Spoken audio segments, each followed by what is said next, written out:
Nico எனும் ஆர்வமுள்ள பூனையின் சாகசங்கள். Nico ஒரு சிறிய மிருதுவான பூனை.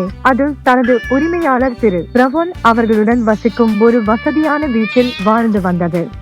நிகோவிற்கு சூரியனில் தூங்குவதும் தோட்டத்தில் சிதறி பறக்கும் வண்ணத்து பூச்சிகளை துரத்துவதும் மிகவும் பிடித்தமானவற்றாக இருந்தன. ஆனால் நிகோவுக்கு ஒரு பெரிய கனவும் இருந்தது. தனது வீட்டின் பின்புற தோட்டத்தை தாண்டி உள்ள உலகத்தை ஆராய வேண்டும் என்பது.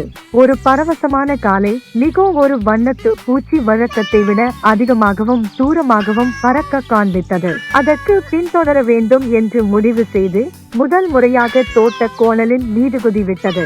எப்போது அதன் அண்டை வீட்டுக்கு தெருவில் சுற்றித் திரிந்தது, பல புதுமையான மற்றும் பரபரப்பான அனுபவங்களை சந்தித்தது. வலி இழந்து குறைக்கும் ஒரு பெரிய நாயை சந்தித்தது. ஆனால் அது மிகவும் நட்பானது என்பதும் தெரிய வந்தது. கதம்பும் மீன்களால் நிறைந்த ஓர் ஆறு காணப்பட்டது. மேலும் அழகான வண்ணமயமான காற்றாட்டிகளை பறக்கவிட்டு விளையாடும் சில குழந்தைகளை சந்தித்தது. ஆனால் விரைவில் சூரியன் மெல்ல மங்கி நிகோவிற்கு வீட்டிற்கு செல்லும் பாதையை மயங்கிவிட்டது. கொஞ்சம் பயந்துவிட்ட நிகோ அங்கிருந்து அமர்ந்து சுற்றியுள்ள இடத்தை பார்த்தது. அவ்வப்போது முந்தைய சந்திப்பில் நண்பனாக இருந்த பெரிய நாய் அங்கே வந்தது. நீ திகைத்து விட்டாயா என்று நாய் இரக்கத்துடன் கேட்டது. நிகோ தலையசைத்து, நான் வீட்டிற்கு எப்படி திரும்புவது என்று தெரியவில்லை என்று சொன்னது.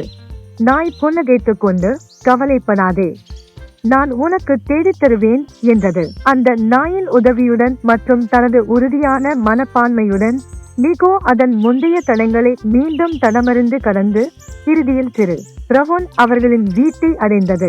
அது மிகுந்த சோர்வடைந்திருந்தது, ஆனால் சந்தோஷமாகவும் இருந்தது. அன்றிலிருந்து நிகோ புதுமையானவற்றை ஆராய்வது சுவாரஸ்யமாக இருப்பதை, ஆனால் தேவையான போது உதவி கேட்பது அவசியம் என்பதையும் கற்றுக்கொண்டது. பாடம்: புதியதை ஆராய்வது நல்லது, ஆனால் உதவி தேவைப்பட்டால் கேட்பதில் தயங்க வேண்டாம்.